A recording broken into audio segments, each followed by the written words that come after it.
ആടിയും പാടിയും നല്ല അറിവുകൾ സമ്പാദിച്ചും ഈശോയുടെ മക്കളായി വളരുവാൻ ഷാലോം ടിവി ഒരുക്കുന്ന ബ്ലൂമിംഗ് ബഡ്സിന്റെ പുതിയ എപ്പിസോഡിലേക്ക് ഏവർക്കും സ്വാഗതം.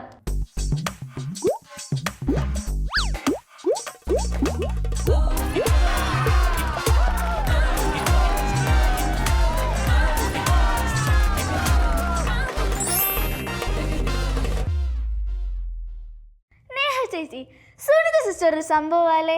അതെ, കുഞ്ഞു കുഞ്ഞു കാര്യങ്ങളിലൂടെ എങ്ങനെ വിശുദ്ധരാകാമെന്ന് നമ്മെ എന്റർടൈൻ ചെയ്ത് പഠിപ്പിക്കുകയാണ് സുനിത സിസ്റ്റർ. അപ്പൊ നമുക്ക് സുനിത സിസ്റ്ററിനെ വെൽക്കം ചെയ്യാം. So first segment തേൻമൊഴികൾ.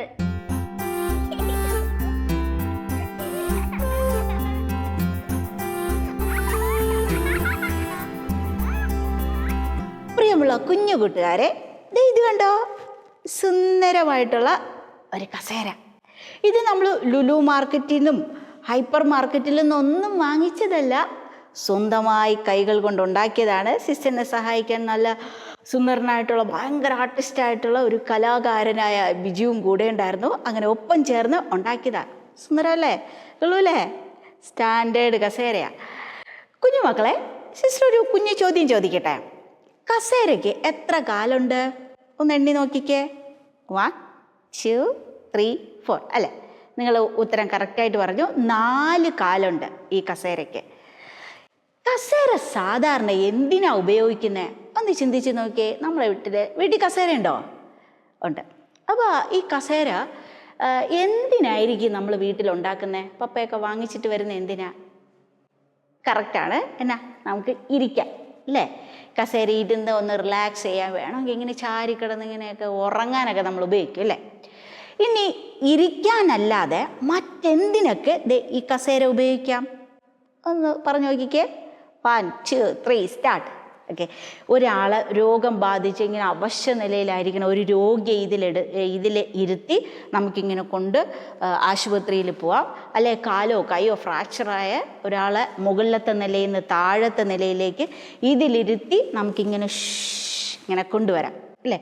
പിന്നെയോ കുഞ്ഞുമക്കൾ ഹൈഡ് ആൻഡ് സീക്ക് കളിക്കില്ലേ, ഒളിച്ചു കളി. അപ്പോൾ ഈ കസേര എടുത്ത് ഒരു തുണി ഇട്ടിട്ട് നമുക്ക് പമ്മിയിരുന്ന് ഒളിച്ചു കളി നടത്താം. അതുപോലെ കസേര കളിക്കില്ലേ, സ്കൂളിലും പള്ളിയിലൊക്കെ നമ്മളിങ്ങനെ നടന്ന് കസേര കളിക്കും. പിന്നെ ഒരു സാധനം നമുക്ക് പൊക്കത്തിരിക്കുന്ന സാധനം എടുക്കണമെങ്കിൽ എന്നാ ചെയ്യും? നമ്മൾ ഇതിൻ്റെ പുറത്ത് കയറി നിന്ന് നമ്മൾ എടുക്കും. പിന്നെയോ നമുക്കിപ്പോൾ അത്യാവശ്യത്തിന് ഒരാൾ നമ്മളെ ഉപദ്രവിക്കാൻ വരുവാണെങ്കിൽ നമുക്കിത് വെച്ച് അയ്യോ അല്ലേ അടിക്കല്ലേ എന്ന് പറഞ്ഞ് നമുക്കിത് തടയാം അല്ലേ? ഒരു ആയുധമായിട്ട് നമുക്ക് ഉപയോഗിക്കാം. വേണമെങ്കിൽ നമ്മൾ ചെയ്യില്ല, ചില ആൾക്കാർ തല അടിച്ച് പൊട്ടിക്കണമെങ്കിലൊക്കെ ഇത് ഉപയോഗിക്കും. അങ്ങനെ പല പല കാര്യങ്ങൾക്ക് നമുക്ക് കസേര ഉപയോഗിക്കാം അല്ലേ? പല കാര്യങ്ങൾക്ക് ചെയ്യാം. അപ്പോൾ ഈ കസേരയ്ക്ക് എത്ര കാലുണ്ട്? 4 കാലുണ്ട്. ഈ 4 കാലാണ് ഈ കസേരയെ താങ്ങി നിർത്തിയിരിക്കുന്നത് അല്ലേ? അപ്പം നമ്മുടെ ജീവിതവും ഈ 4 കാലുകളുടെ മേലാണ് ഇങ്ങനെ പണിയപ്പെട്ടിരിക്കുന്നത്.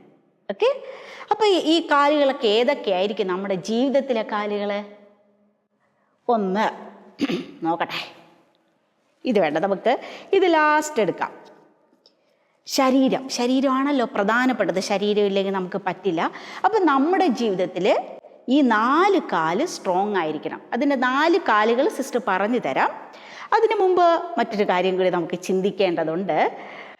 ഈ 4 കാലിൽ ഒരു കാലിങ്ങനെ ഭയങ്കര ആട്ടമാണെന്ന് വിചാരിച്ചോ, 3 കാല് പക്ക സ്ട്രോങ് ആണ്, സ്ക്രൂ ഒക്കെ ഭയങ്കര ടൈറ്റാണ്, ഒരു പ്രശ്നമില്ല. പക്ഷെ ഒരു കാലിങ്ങനെ ഇച്ചിരി ഇളക്കമാണ്, പ്രശ്നമാണ്. അപ്പോൾ ഈ നേരത്തെ പറഞ്ഞ കാര്യം നമുക്ക് ചെയ്യാൻ പറ്റുമോ? ബുക്കുകളൊക്കെ അടുക്കി വയ്ക്കാൻ പറ്റുമോ? അല്ലെങ്കിൽ ഇതിൻ്റെ പുറത്ത് കയറി നിന്ന് മുകൾ ഭാഗം നമുക്ക് ക്ലീൻ ചെയ്യാൻ പറ്റുമോ? ഇല്ല അല്ലേ? നമുക്ക് കോൺഫിഡൻറ്റ് കാണൂല, നമ്മൾ കയറി നിൽക്കത്തില്ല.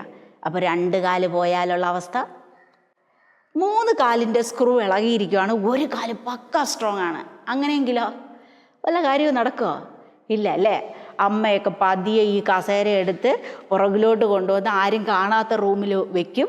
കുറച്ച് കഴിഞ്ഞിട്ട് അവിടെ നിന്ന് എടുത്ത് വീടിൻ്റെ പുറകു വശത്തിടും. പിന്നെ എന്ത് ചെയ്യും? ആക്രിച്ചേട്ടന്മാരൊക്കെ വരുമ്പോൾ നമ്മൾ ഫ്രീ ആയിട്ടാണെങ്കിൽ ഇതിനെ തല്ലി ഒടിച്ച് കൊടുക്കും, അവർ കൊണ്ടുപോകും, സ്ഥലം കാലിയാക്കും അല്ലേ? അപ്പോൾ ഫ്രണ്ടിൽ കിടന്ന കസേര ക്രമേണ പുറകെ പോയി അവസാനം നമ്മളെ വീട്ടിൽ നിന്ന് തന്നെ ഗെറ്റ് ഔട്ട് അടിച്ച് വിട്ടു. ഇതുപോലെ നമ്മളെ ജീവിതം ഗെറ്റ് ഔട്ട് അടിച്ച് വിടാൻ പാടില്ല. നമ്മുടെ ജീവിതത്തിൽ 4 കാലും സ്ട്രോങ് ആയിരിക്കണം. അപ്പോൾ ഒരു കാല് സ്ട്രോങ് ആയാൽ മതിയോ? 2 3 4 കാല് പക്ക ഇതുപോലെ സ്ട്രോങ് ആയിരിക്കണം. വീട്ടിലെ കസേര പോയി ചെക്ക് ചെയ്താൽ മതി, 4 ഒരുപോലെ സ്ട്രോങ്ങാണ്. അല്ലേ? അതുപോലെ 4 കാല് നമ്മുടെ ജീവിതത്തിലുണ്ട്, അത് സ്ട്രോങ് ആയിരിക്കണം. അപ്പോൾ അത് ഒന്നാമത്തെ കാല്, നമ്മുടെ ജീവിതത്തിലെ ഒന്നാമത്തെ കാലെന്ന് പറയുമ്പോൾ ശരീരം. ബസ് നമുക്കിവിടെ ഒട്ടിക്കാം. ഓക്കെ, ശരീരം ഇല്ലാതെ നമുക്ക് ജീവിക്കാൻ പറ്റില്ലല്ലോ, അല്ലേ? അപ്പോൾ ഈ ശരീരത്തിന് എന്തൊക്കെയാണ് വേണ്ടിയത്? ഓക്കെ, ഈ കാലിനെ കാണിക്കണേ ശരീരം. ശരീരത്തിൽ എന്തൊക്കെ വേണം? നമ്മൾ ഭക്ഷണം, അല്ലേ? സമയാസമയം ഞം ഭക്ഷണം കഴിക്കും, വെള്ളം കുടിക്കും. പിന്നെയോ നമുക്ക് ഉറക്കം നമ്മൾ 8 മണിക്കൂറോ 9 മണിക്കൂറോ ഒക്കെ നമ്മൾ ഉറങ്ങത്തില്ലേ? ഉറങ്ങും. അപ്പോൾ ശരീരം കുറച്ചുകൂടി ഫ്രഷ് ആകും. പിന്നെ അതേ ഇതുപോലെ നല്ല വസ്ത്രം നമ്മളിടും, മാന്യമായിട്ടുള്ള വസ്ത്രം ധരിക്കും. പിന്നെ നമുക്ക് സുഖമായിട്ട് ഉറങ്ങാൻ നമുക്കൊരു വീടൊക്കെ ഉണ്ടാക്കും, അതിൽ ഉറങ്ങും. പിന്നെ നമ്മൾ നല്ല പ്രസൻറ്റബിൾ ആകാൻ വേണ്ടി, ബുദ്ധിയൊക്കെ ശരിയാകാൻ വേണ്ടി എന്നാ ചെയ്യും? നമ്മൾ റിലാക്സ് ചെയ്യും, എക്സസൈസ് ചെയ്യും, വിദ്യാഭ്യാസം കൊടുക്കും. ഇങ്ങനെ പല കാര്യങ്ങൾ ചെയ്ത് നമ്മുടെ ശരീരത്തെ സെറ്റാക്കി വെക്കും, അല്ലേ? അതാണ് ഒന്നാമത്തെ കാല്. അപ്പോൾ അത് നല്ല ഫിറ്റാണ്, സ്ക്രൂ പോലെ ഫിറ്റായിട്ടിരിപ്പുണ്ട്. ഇനി രണ്ടാമത്തത് ശരീരം കഴിഞ്ഞാൽ മനസ്സ്. ഓക്കെ, നമ്മുടെ മനസ്സ്, നമ്മുടെ ഉള്ളിലെ മനസ്സിൽ വരുന്ന കാര്യങ്ങളാണ് വികാരം, ചിന്തകൾ. നമ്മൾ സുഭാഷിതങ്ങളുടെ പുസ്തകത്തിലൊക്കെ പറയുന്നുണ്ട്, പ്രഭാഷകൻ്റെ പുസ്തകത്തിലൊക്കെ മനസ്സിനെ പറ്റി പറയുന്നുണ്ട്. മനസ്സിലെ വികാരം നിയന്ത്രിക്കാത്തവൻ നഗരത്തിൽ കോട്ടകളില്ലാത്ത നഗരം പോലെയാണ് എന്ന് പറഞ്ഞാൽ, ഇപ്പോൾ കൊച്ചി മൊത്തവും നമ്മുടെ സ്വന്തമാണ്, തിരുവനന്തപുരം മൊത്തവും നമ്മുടെ സ്വന്തമാണ്. പക്ഷേ നമുക്ക് പ്രമാണമില്ല. പ്രമാണം അറിയാവോ? വീട്ടിൽ കാണും നമുക്ക് പ്രമാണം ഉണ്ടെങ്കിൽ നമുക്ക് ആ ഏരിയ അല്ലെ ആ പ്രദേശം മൊത്തവും നമ്മുടെ സ്വന്തമാണ്. ഇതുപോലെ നമുക്ക് തിരുവനന്തപുരം മൊത്തവും നമ്മുടെ സ്വന്തമാണ്. പക്ഷേ നമുക്ക് വികാരം നിയന്ത്രിക്കാൻ അറിയത്തില്ല. വികാരം എല്ലാം നല്ലതാണ് കേട്ടോ, മോശമായിട്ടുള്ള വികാരം ഒന്നുമില്ല, എല്ലാം നല്ലതാണ്. പക്ഷേ നമുക്ക് ദേഷ്യം വന്നാൽ നിയന്ത്രിക്കാൻ അറിഞ്ഞുകൂടാ. നമുക്ക് എന്തെങ്കിലും ആരെങ്കിലും ഒന്ന് ഇറിറ്റേറ്റ് ചെയ്താൽ നമ്മൾ ലോ ലോ ലോ ലോ ലോ ലോ ലോ എന്ന് പറഞ്ഞുകൊണ്ട് അത് അപ്പൂപ്പനായാലും ആൻറ്റി ആയാലും നമ്മൾ ചക്കയ്ക്ക് ചുക്ക് പോലെ കൊടുക്കുവാണ്. വലിയ നാക്കിട്ട് നമ്മൾ സംസാരിക്കുകയാണ്. ശരിയാണോ? ഇല്ല. ഇനി ആരെങ്കിലും നമ്മൾ ഉപദ്രവിച്ച ഉടനെ തന്നെ അടുത്ത കല്ലെടുത്ത് അദ്ദേഹത്തിന് തല അടിച്ച് ഒട്ടിക്കുവാണ്. ശരിയാവോ? ഇല്ല. നമുക്ക് നമ്മളെ തന്നെ നിയന്ത്രിക്കാൻ പറ്റുന്നില്ല. പഠിക്കുന്നതിൽ മാർക്ക് കുറഞ്ഞു എന്ന് പറഞ്ഞുകൊണ്ട് സ്കൂളിലെ പഠനം നിർത്തുമോ? ഇല്ല. അപ്പോൾ നമ്മൾ മനസ്സിനെ നിയന്ത്രിക്കാൻ പറ്റിയില്ലെങ്കിൽ ആ ബൈബിളിലെ വചനം എന്താ? കോട്ടകളില്ലാത്ത നഗരം പോലെയാണ്. ഓക്കെ, നമ്മൾ എല്ലാം സ്വന്തമാണ്, പക്ഷെ നമുക്ക് പ്രമാണം കൈവശം ഇല്ലാത്തതുപോലെയാണ് മനസ്സ് ചഞ്ചലപ്പെട്ടിരിക്കുന്നവരുടെ അവസ്ഥ. അപ്പോൾ നമുക്ക് ആത്മനിയന്ത്രണം വേണം. ഒക്കെ നമ്മളുടെ വികാരങ്ങളുടെ മേൽ നമുക്ക് നിയന്ത്രണം വേണം. അതുപോലെ തന്നെ ചിന്തകൾ എന്ന് വെച്ചാൽ നല്ല ചിന്തകൾ. ഞാൻ മിടുക്കിയാണ്, ഞാൻ ഗുഡാണ്, എനിക്കും ചെയ്യാൻ പറ്റും, അവർക്കൊക്കെ ചെയ്യാൻ പറ്റുമെങ്കിൽ ഈശോപ്പ എന്നെ സഹായിക്കും, എനിക്കും പറ്റും. എനിക്കിന്ന് ജോലിയില്ലെങ്കിൽ പഠിക്കാൻ പറ്റിയില്ലെങ്കിൽ ഇറ്റ്സ് ഓക്കെ, ദൈവം എന്നെ സഹായിക്കും കേട്ടോ. നല്ല നല്ല ചിന്തകൾ കൊണ്ട് നിറയ്ക്കുമ്പോൾ നമ്മുടെ ഇമോഷൻസ്, നമ്മുടെ വികാരം മാറും, നമ്മൾ സുന്ദരിമാരുമായിട്ട് മാറും, തിളങ്ങുന്നവരായി മാറും. അപ്പോൾ അതുപോലെ നെഗറ്റീവ് ചിന്തകളാണെങ്കിലോ എനിക്കൊന്നും പറ്റില്ല, അവരൊക്കെ പഠിക്കും, എന്നെ മാത്രം ഒന്നിനും കൊള്ളത്തില്ല, ഞാൻ ഈ ലോകത്തിന് പറ്റിയതല്ല, ഈ ലോകത്ത് ജീവിക്കണേക്കാട്ടിൽ എത്രയും വേഗം അങ്ങ് പോകുന്നതായിരിക്കും നല്ലത്. ഇതൊക്കെ ചിന്തിക്കുന്നത് ശരിയാണോ? ഇല്ല അല്ലേ? അപ്പം മനസ്സ് സ്ട്രോങ് ആയിരിക്കുമ്പോൾ നമ്മുടെ ഈ കസേരയുടെ സ്ക്രൂ ടൈറ്റായിട്ടിരിക്കുന്നത് പോലെ ആയിരിക്കും. ഇനി അടുത്തത് ബുദ്ധി. ബൈബിളിൽ വചനമുണ്ട്. ജ്ഞാനത്തിൻ്റെ പുസ്തകം 9-ാം അധ്യായം വായിച്ചാൽ മതി. അപ്പം നമുക്ക് മനസ്സിലാകും ബുദ്ധിക്ക് എന്തുമാത്രം പ്രാധാന്യം ഉണ്ടെന്ന്. ഈശോ പറഞ്ഞിട്ടില്ലേ? ഈശോ ജ്ഞാനത്തിലും പ്രായത്തിലും ഒക്കെ വളർന്നു വന്നു. ജ്ഞാനം, ബുദ്ധിയിൽ നിന്നാണ് ജ്ഞാനം, വിവേകവും വരുന്നത്. ജോബിൻ്റെ പുസ്തകത്തിൽ പറയുന്നത് എന്താണെന്നറിയാവോ? തിന്മയിൽ നിന്ന് ഓടി അകലുന്നതാണ് വിവേകം. ജ്ഞാനം, ദൈവഭക്തിയാണ് ജ്ഞാനത്തിൻ്റെ ഉറവിടം. 9-ാം ജ്ഞാനം നിങ്ങൾക്ക് ബൈബിളൊക്കെ വായിക്കാൻ അറിയാമെങ്കിൽ 9-ാം അധ്യായം എടുത്ത് വായിക്കണം. ദിവസവും ജ്ഞാനം കൊണ്ട് നിറയും. സോളമനെ പോലെ. സോളമൻ രാജാവിനെ പറ്റി അറിയാമല്ലോ, പണ്ടത്തെ വലിയൊരു രാജാവ്, അറിയപ്പെടുന്ന രാജാവ്, പ്രശസ്തൻ. അതുപോലെ നമ്മളുമായിത്തീരും. അപ്പോൾ ബുദ്ധി നമുക്ക് വേണം. ഈ കാലം നമുക്ക് സ്ട്രോങ് ആയിരിക്കണം. ഇനി 4-മത്തേത്, നമുക്കിപ്പോൾ ശരീരമുണ്ട്, നല്ല ചിന്തകളൊക്കെ ഉള്ള മനസ്സുണ്ട്, നമുക്ക് അത്യാവശ്യം ദൈവം ജ്ഞാനവും വിവേകവും, എന്ത് ചെയ്യണം, എന്ത് ചെയ്യരുത്, എന്ത് തീരുമാനിക്കണമെന്നൊക്കെ ചെയ്യാനുള്ള ബുദ്ധിയൊക്കെ തന്നിട്ടുണ്ട്. അപ്പോൾ ഇതൊക്കെ ചെയ്യുമ്പോൾ നമ്മൾ കുറച്ചുകൂടി വലുതാവുമ്പോൾ, നമ്മൾ 18 വയസ്സോ 20-25 വയസ്സൊക്കെ കഴിയുമ്പോൾ ദൈവം നമുക്ക് തൊഴിൽ തരും. തൊഴിലെന്ന് വെച്ചാൽ എന്താ? ജോബ്. ഒരു തൊഴിൽ തരാം. ചിലപ്പോൾ ടീച്ചിങ് ആയിരിക്കാം, അല്ലെങ്കിൽ നമ്മുടെ കഴിവനുസരിച്ച് ഇതുപോലെ കസേരയൊക്കെ ഉണ്ടാകുന്ന ഒരു ആർട്ടിസ്റ്റ് ആയിരിക്കാം, പടം വരയ്ക്കുന്ന ആളായിരിക്കാം, എഞ്ചിനീയർ ആയിരിക്കാം, ഡോക്ടർ ആയിരിക്കാം. അല്ലേ വേണ്ട, നമ്മളെ വീട്ടിലെ അമ്മയൊക്കെ എന്ത് കൃത്യമായിട്ട് വീട്ടിലെ ഉത്തരവാദിത്തങ്ങളൊക്കെ ചെയ്യുന്നത്, അലക്കുന്നു, തുണി അലക്കുന്നു, മക്കളെ നോക്കുന്നു, അങ്ങനെ വ്യത്യസ്തമായ കാര്യങ്ങൾ. കാശ് കിട്ടില്ലായിരിക്കും, ഇറ്റ്സ് ഓക്കെ, പക്ഷെ അതും വളരെ മഹനീയമായ ഒരു തൊഴിലാണ്. ഓക്കെ പ്രിയമുള്ളവരെ, കണ്ടോ കസേരയ്ക്ക് 4 കാല് സ്ട്രോങ് ആണ്. ഈ 4 കാലുകളിൽ ഈ കസേര നിൽക്കുന്നത് പോലെയാണ് നമ്മുടെ ജീവിതം. മനസ്സിലായല്ലോ? ഓക്കെ. ഇനി ഈ 4 കാല് സെപ്പറേറ്റ് ആയിട്ടാണോ ഇരിക്കുന്നത്? ഈ കാല് വടക്ക് വശത്ത്, ഇത് തെക്ക് വശത്ത്? ഇല്ലല്ലോ, യോജിച്ചല്ലേ ഇരിക്കുന്നത്. അല്ല, ഇതിനെ തമ്മിൽ യോജിപ്പിക്കുന്നതാണ് ഈ ഭാഗം ഒക്കെ. അപ്പോൾ നമ്മുടെ കാലുകൾ സ്ട്രോങ് ആയിട്ട് കാര്യമില്ല, ഈ കാലുകളെ തമ്മിൽ ഉറപ്പിക്കുന്ന ഈ സാധനം വേണം. അതാണ് ദൈവഭക്തി, ആത്മീയത. നമ്മൾ കൂട്ടുകാരെയൊക്കെ കണ്ടില്ലേ, പഠിക്കാം, മിടുക്കൻ, A+ മാർക്ക്, പാടും, ഡാൻസ് ചെയ്യും, പിന്നെ എന്താ, വീണ വായിക്കും, ഗിറ്റാർ വായിക്കും, പല കാര്യങ്ങൾ ചെയ്യും, ഇങ്ങനെ സംസാരിക്കാനുള്ള കഴിവുണ്ട്, എല്ലാ കഴിവുണ്ട്.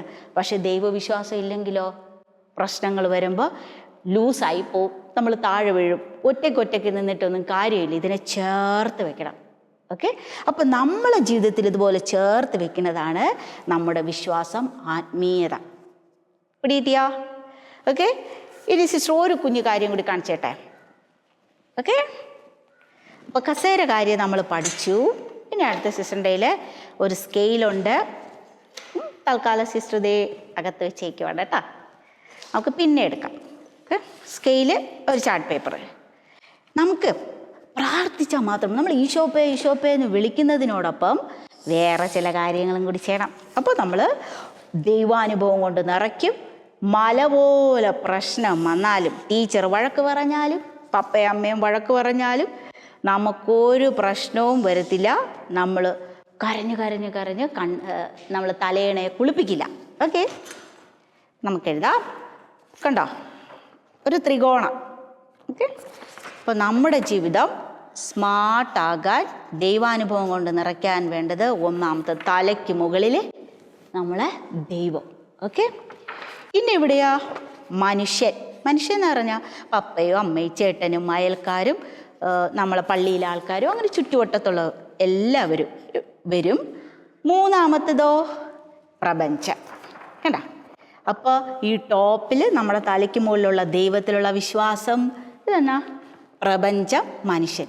ഇത് മൂന്നും തമ്മിൽ ഭയങ്കര കണക്ഷനാണ്. എങ്കിലേ നമുക്ക് ഒരു വിശുദ്ധനും വിശുദ്ധയൊക്കെ ആയി മാറാൻ പറ്റൂ, ദൈവത്തിൻ്റെ ആഴമേറിയ അനുഭവം കൊണ്ട് നിറയാൻ പറ്റും. ഓക്കെ.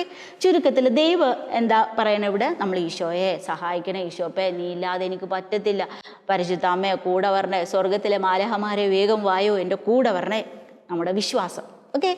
രണ്ടാമത്തേത് മനുഷ്യൻ. അപ്പോൾ കൂട്ടുകാരായിട്ടുള്ള ബന്ധം നല്ല സ്ട്രോങ് ആക്കണം. ഇവിടെ നമ്മൾ ദൈവത്തിന് പ്രാർത്ഥിക്കും, പക്ഷെ അനുസരിക്കത്തില്ല. ഒന്ന് പറഞ്ഞാൽ രണ്ടിന് നമ്മൾ ചവിട്ടും തൊഴിയുമാണ്. മൂന്നാമത്തേൽ വായിൽ വരുന്നതെല്ലാം നമ്മൾ പറയും. പിന്നെ നമ്മൾ സ്കൂളിൽ പോവില്ല, പഠിക്കത്തില്ല, കൂട്ടുകാരോട് മിണ്ടത്തില്ല, ഫ്രണ്ട്ഷിപ്പ് ഇല്ല, എപ്പോഴും കട്ടീസിട്ട് നടക്കുവാണെങ്കിൽ ശരിയാവോ? ഇല്ല. അപ്പോൾ ഈ ലെവലിൽ നമ്മൾ ശരിയാക്കണം. നമ്മൾ കൂട്ടുകാരോട് സ്നേഹിക്കണം, പപ്പയും അമ്മയൊക്കെ അനുസരിക്കണം, ബന്ധുക്കളുടെ സ്വന്തക്കാരൊക്കെ വീട്ടിൽ പോകുമ്പോൾ അവരോട് ചിരിച്ച് സംസാരിക്കണം, നമ്മളെ കൊണ്ട് പറ്റുന്നത് ചെയ്യണം. അപ്പോൾ ഈ ലെവൽ സ്ട്രോങ് ആയി. ഇനി മൂന്നാമത്തതോ പ്രപഞ്ചത്തിൽ നമുക്ക് മൃഗങ്ങളുണ്ട്, പക്ഷികളുണ്ട്, പിന്നെ എന്തൊക്കെയുണ്ട്, ജീവനുള്ളതും ഇല്ലാത്തതുമായിട്ടെല്ലാം മനോഹരമായിട്ടുള്ള ഭൂപ്രകൃതിയാണ് നമ്മുടെ ഈ ഭൂമി. അപ്പോൾ ഭൂമിയിലെ ഓരോ സാധനങ്ങൾ നമ്മൾ നശിപ്പിക്കാൻ പാടില്ല, കൊല്ലാൻ പാടില്ല, അവരോട് നമ്മൾ സ്നേഹം പുലർത്തുന്നു. ഓക്കെ. അപ്പം പ്രകൃതിയെ ഒരു ചേട്ടൻ്റെയും ചേച്ചിയുടെയും ഒക്കെ സ്ഥാനത്ത് കണ്ട് നമ്മൾ സ്നേഹിക്കുന്നു. നമ്മളെക്കാട്ടിൽ ആദ്യം സൃഷ്ടിച്ചത് പ്രപഞ്ചത്തെ അല്ലേ? അപ്പോൾ നമ്മൾ അത് കരുതുന്നു. അപ്പം നമ്മൾ പക്ക ദൈവത്തിൻ്റെ ആൾക്കാരായി മാറി, സ്പിരിച്വൽ പീപ്പിൾ എന്ന് പറയും. ഓക്കെ. മനുഷ്യൻ ആൾക്കാരോട് സ്നേഹം കാണിക്കുന്നു, അനുകമ്പ കാണിക്കുന്നു, കരുണ കാണിക്കുന്നു. അപ്പം നമ്മൾ ഈ ലെവല് സ്ക്രൂ ഓക്കെ ആയി. ഇനി ദൈവത്തെ നമുക്ക് പറ്റാത്ത ഒരു സാഹചര്യം വരുമ്പോൾ ദൈവം നമ്മളെ സഹായിക്കും. ബുദ്ധിയില്ലാത്ത എനിക്ക് ബുദ്ധി തരും, തൊഴിലില്ലാത്ത എനിക്ക് തൊഴിൽ തരും, ശരീരം വീക്കാണെങ്കിലും നോ പ്രോബ്ലം, എൻ്റെ ദൈവം നടത്തും, എൻ്റെ ഈശോ കൂടെയുണ്ട്. അപ്പോൾ കണ്ടോ മക്കളെ, ഈ 3 കാര്യങ്ങളും കൂടി ചേരുമ്പോഴേ നമുക്ക് വിശുദ്ധരാകാൻ പറ്റൂ. അപ്പോൾ ഇനി അടുത്ത പ്രാവശ്യം ശ്രദ്ധിക്കുമല്ലോ, ഈശോ ഈശോ എന്ന് പ്രാർത്ഥിക്കണം. ഒപ്പം കൂട്ടുകാരെയും വീട്ടുകാരെയൊക്കെ സ്നേഹിക്കണം. 3, പ്രപഞ്ചത്തിലെ സർവ്വചരാചരങ്ങളെ നമ്മൾ ബഹുമാനിക്കണം. അനാവശ്യമായിട്ട് ഉപദ്രവിക്കുകയോ കൊല്ലാനോ ഒന്നും പാടില്ല. അങ്ങനെ ഈ 3 കാര്യങ്ങൾ ശ്രദ്ധിക്കുമ്പോൾ ഈ കാലഘട്ടത്തിലെ കുഞ്ഞു വിശുദ്ധരായിട്ട് മാറും. ഓക്കെ, ഈശോ അനുഗ്രഹിക്കട്ടെ. ദൈവം ഈ നമ്മൾ നേരത്തെ കസേരയുടെ ഈ കസേരയിലെ 4 കാലുകളെ പോലെ ദൈവം നമ്മുടെ ജീവിതത്തിലെ കാലുകൾ സ്ട്രോങ് ആക്കട്ടെ. അപ്പോൾ ഇതിൻ്റെ പുറത്ത് വലിയ വലിയ കാര്യങ്ങൾ നമുക്ക് ചെയ്യാൻ പറ്റും. ഓക്കെ, ദൈവത്തെ കൂടുതൽ കാണണമെങ്കിൽ എന്നാ ചെയ്യും? ഈ ഭാഗവും ക്ലിയർ ആക്കും, ഈ ഭാഗവും ക്ലിയർ ആക്കും. അപ്പോൾ ദൈവം അനുഗ്രഹിക്കട്ടെ. ആമേൻ. കേരളത്തിലെ നവോത്ഥാന നായകരിൽ ഒരാളായ വിശുദ്ധ ചാവറ പിതാവിന്റെ വാക്കുകൾക്ക് ഇന്നും വലിയ പ്രസക്തിയുണ്ട്. നമ്മുടെ ജീവിതത്തിൽ വലിയ മാറ്റങ്ങൾക്കായി ഉപകരിക്കുന്ന ആ വാക്കുകൾ നമുക്ക് പരിചയപ്പെടുത്തി തരികയാണ് ഫാദർ ജോർജ് CMI. അപ്പോൾ നമുക്ക് നമ്മുടെ സെക്കൻഡ് സെഗ്മെന്റിലേക്ക് കടക്കാം. ചാവരനും കുട്ടികളും.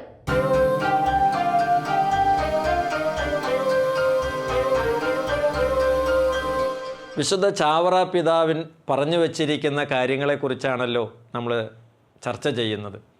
അതിൽ ഏറ്റവും അധികം ചാവറ പിതാവ് പറഞ്ഞിരിക്കുന്ന വാചകങ്ങളിൽ ഇന്ന് ഉപയോഗിക്കപ്പെടുന്ന, കോട്ട് ചെയ്യപ്പെടുന്ന ഒരു വാചകത്തെക്കുറിച്ചാണ് നമ്മൾ ഇന്ന് ചിന്തിക്കണേ. ഇംഗ്ലീഷിലും മലയാളത്തിലും ഒക്കെ നിങ്ങൾ കേട്ട് കാണും. The day without doing something good to an neighbour will not be counted in the book of eternity. അന്യർക്ക് ഉപകാരം ചെയ്യാത്തൊരു ദിവസം നിൻ്റെ ആയുസ്സിൻ്റെ ദിവസങ്ങളുടെ കണക്കിൽ ഉൾപ്പെടുന്നതല്ല.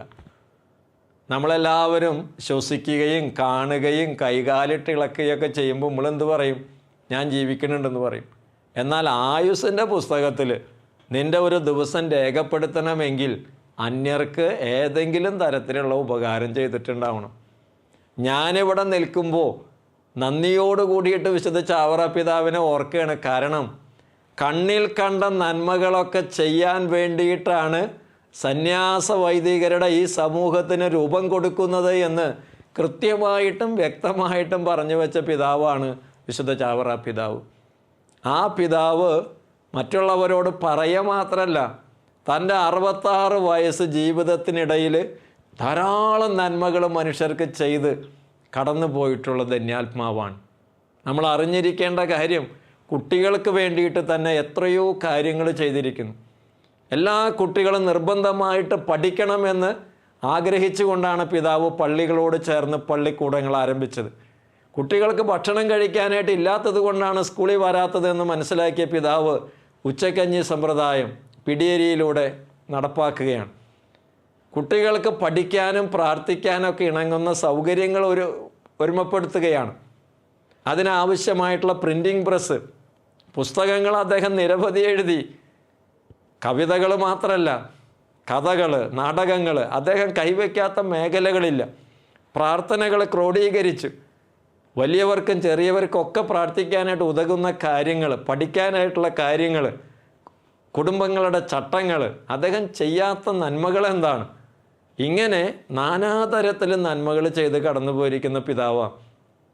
ഇതിന് പകരമായിട്ട് ഓരോരുത്തരും അവനാൻ്റെ കാര്യം മാത്രം നോക്കിയാൽ മതി എന്നുള്ള അർത്ഥത്തിൽ പല കഥകളും കവിതകളൊക്കെ നമ്മൾ വായിക്കാനായിട്ട് ഇടയാകും. ഞാനൊരു ന്യൂ ജനറേഷൻ കവിത ഈ ദിവസങ്ങളിൽ വായിച്ചു. അതിങ്ങനെയാണ്: ആരെയാണ് എനിക്ക് ഏറ്റവും ഇഷ്ടം? അതെന്നെ തന്നെ. അത് കഴിഞ്ഞാലോ അതിനത് കഴിയണ്ടേ? ആരെയാണ് എനിക്ക് ഏറ്റവും ഇഷ്ടം? അതെന്നെ തന്നെ. അത് കഴിഞ്ഞാലോ അതിനത് കഴിയണ്ടേ? ചാവറ പിതാവ് വിചാരിക്കുകയാണ്, ആളുടെ എല്ലാ ആവശ്യങ്ങളും കഴിഞ്ഞിട്ട് മനുഷ്യരെ സഹായിക്കാമെന്ന് വിചാരിച്ചാൽ ഒരു നന്മയും ചെയ്യാൻ പറ്റില്ല. കഷ്ടപ്പെട്ട് തിരുവനന്തപുരത്ത് പോയി പ്രസ് കാണാനായിട്ടൊക്കെ തയ്യാറാകുക, പുസ്തകങ്ങൾ എഴുതുക, ദിനരാത്രങ്ങൾ, അസുഖങ്ങളൊക്കെ ഉള്ള മനുഷ്യനാണ്. പല പ്രയാസങ്ങളിലൂടെ കടന്നു പോയിട്ട് യാത്രാ സൗകര്യങ്ങളില്ലാതിരിക്കെ ഈ കാര്യങ്ങളൊക്കെ ചെയ്ത് മനുഷ്യർക്ക് നന്മയുണ്ടാകാൻ വേണ്ടി ആഗ്രഹിച്ച പിതാവാണ്. സ്വർഗത്തിലേക്ക് നമുക്ക് ഒറ്റ ചാട്ടത്തിനൊന്നും എത്താൻ പറ്റില്ല കുട്ടികളെ. അതിനൊക്കെ ഏണിപ്പടികൾ വേണം. നാം ചെയ്യുന്ന സുഹൃതങ്ങളാണ് ഈ ഏണിപ്പടികൾ. അപ്പോൾ ഓരോ ദിവസവും അന്യർക്ക് ധാരാളം നന്മകൾ നിർബന്ധപൂർവ്വം അങ്ങോട്ട് ചെയ്യാനായിട്ട് തയ്യാറാകുക. നമ്മൾ വെറുതെ ശ്വസിച്ചതുകൊണ്ട്, കണ്ടതുകൊണ്ട്, കൈയും കാലിട്ട് ഇളക്കുന്നത് കൊണ്ട്, അതുകൊണ്ട് മാത്രം നമുക്ക് ജീവനുണ്ടായെന്നൊന്നും പറയാൻ പറ്റില്ല. അന്യർക്ക് ഉപകാരം ചെയ്യാത്ത ദിവസം ആയുസ്സിൻ്റെ ദിവസങ്ങളുടെ കണക്കിലും ഉണ്ടാവില്ല. ഇത് തിരിച്ചറിഞ്ഞുകൊണ്ട് ദൈവമേ, ഇത്രയും നല്ല ഉപദേശം ഞങ്ങൾക്ക് നൽകിയ പുണ്യപിതാവ്, പറയുക മാത്രമല്ല ജീവിതത്തിൽ ഉടനീളം കാണിച്ചു നൽകുകയും ചെയ്ത ഈ പിതാവ്, ഈ പുണ്യപിതാവിൻ്റെ വാക്കുകളനുസരിച്ച് കുട്ടികളായ ഞങ്ങൾ എല്ലാ ദിവസവും എന്തെങ്കിലും നന്മകൾ ചെയ്യും. അങ്ങനെ ഒരു നിർബന്ധ ബുദ്ധിയോടുകൂടി നമ്മൾ മുന്നോട്ട് പോയാൽ കുട്ടികളെ ഒത്തിരി ഇഷ്ടമുള്ള ഈശോയെ പ്രീതിപ്പെടുത്തി സുഹൃത ജീവിതം നയിച്ച് വിശുദ്ധരാകാനായിട്ട് ഒരു പ്രയാസം ഉണ്ടാകില്ല. അപ്പോൾ എല്ലാ കുട്ടികളും ധാരാളം നന്മകൾ മറ്റുള്ളവർക്ക് ചെയ്ത് വിശുദ്ധ ജീവിതം നയിച്ച് വിശുദ്ധ ചാവറ പിതാവിൻ്റെ വാക്കുകളനുസരിച്ച് നന്മ നിറഞ്ഞവരായി വളരാൻ ഇടയാകുമാറാകട്ടെ. കൂട്ടുകാരെ, അച്ഛൻ്റെ വാക്കുകൾ നമ്മുടെ ഓരോരുത്തരുടെ ജീവിതത്തിൽ വലിയ അനുഗ്രഹങ്ങളായി മാറട്ടെ. അപ്പൊ നമുക്ക് നമ്മുടെ അടുത്ത സെഗ്മെന്റിലേക്ക് കടക്കാം. ടാലന്റഡ് ആയിട്ടുള്ള കുട്ടികൾക്ക് പെർഫോം ചെയ്യാനുള്ള സെഗ്മെന്റ് ആണത്. So third segment, blooming talents.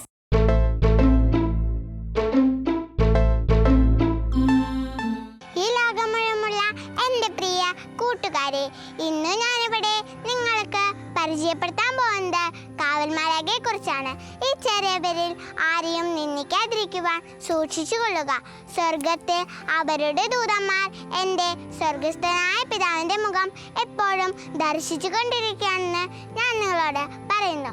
യേശുവിൻ്റെ ഈ വാക്കുകളിൽ നിന്ന് നമുക്ക് ഓരോരുത്തർക്കും കാവൽമാലന്മാരുണ്ടെന്ന് മനസ്സിലാക്കാം. ഓരോ രാജ്യത്തിനും ഓരോ പ്രദേശത്തിനും ഓരോ സ്ഥാപനത്തിനും ഓരോ കാവൽമാലന്മാരുണ്ട്. കാവൽമാലകന്മാർ വിശുദ്ധ ജമാ ഗൽഗാനി, വിശുദ്ധ ഫ്രാൻസിസ് തുടങ്ങിയ പലർക്കും പ്രത്യക്ഷപ്പെട്ടിട്ടുണ്ട്. ഇവർ നമ്മെ കാത്തുകൊണ്ടിരിക്കും. പാപത്തിന്റെ ഗൗരവം കുട്ടികൾക്ക് മനസ്സിലാക്കി കൊടുക്കും. ഓരോ വിശ്വാസിയുടെയും ജീവിതത്തിൽ കാവൽമാലാഖ അവന് വഴികാട്ടിയും ഇടയനും സംരക്ഷകനുമാണ്. യേശുക്രിസ്തുവാണ് കാവൽമാലാഖമാരുടെ കേന്ദ്രം. നിന്റെ കാവൽമാലയെ നീ ബഹുമാനിക്കുക, നിന്നെ സംരക്ഷിക്കുന്ന മാലയ്ക്ക് നീ നന്ദി പറയുക, മാലാഖയെ സ്നേഹിക്കുക. എല്ലാ വിഷമങ്ങളിലും എല്ലാ ആപത്തുകളിലും എല്ലാ പ്രലോഭനങ്ങളിലും കാവൽമാലയുടെ സഹായം തേടുക. ഓരോ വ്യക്തിയും ദൈവത്തിൽ നിന്ന് ഓരോ കാവൽമാലയെ സ്വീകരിക്കുന്നു. നമുക്ക് വേണ്ടിയും മറ്റുള്ളവർക്ക് വേണ്ടിയും നമുക്ക് നമ്മുടെ കാവൽമാലയോട് പ്രാർത്ഥിക്കാം. ജയ് ക്രൈസ്റ്റ്. അല്ല, ഇനി എന്താ പരിപാടി? അതറിയില്ലേ? ആടിയും പാടിയും ഈശോയെ മഹത്വപ്പെടുത്താം. ഓ യെസ്, അവർ ലാസ്റ്റ് സെഗ്മെന്റ്, ആക്ഷൻ സോങ്.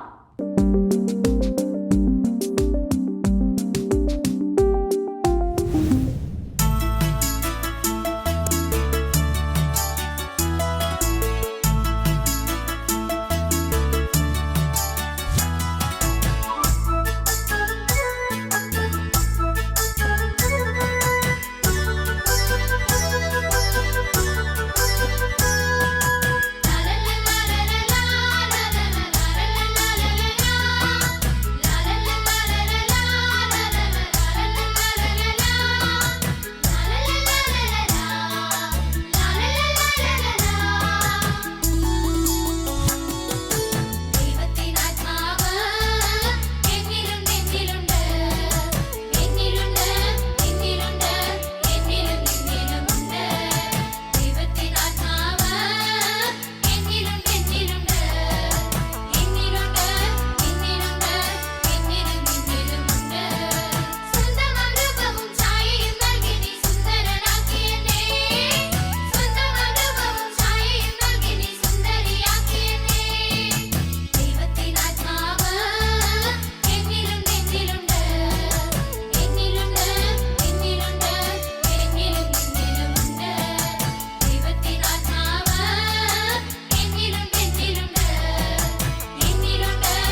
ഇന്നത്തെ എല്ലാ സെഗ്മെന്റും നിങ്ങൾക്ക് ഇഷ്ടപ്പെട്ടില്ലേ? ദേ നമ്മുടെ ബ്ലൂമിംഗ് ബഡ്സിന്റെ സമയം ഇവിടെ തീരാറായേ. ഇനി നമുക്ക് അടുത്ത എപ്പിസോഡ് കാണാം. അതുവരെ ഈശോയുടെ കൂടെ ആയിരിക്കുക, ഈശോയുടെ ഒപ്പമായിരിക്കുക. Smitha Beetha and Neha signing off. Bye. By.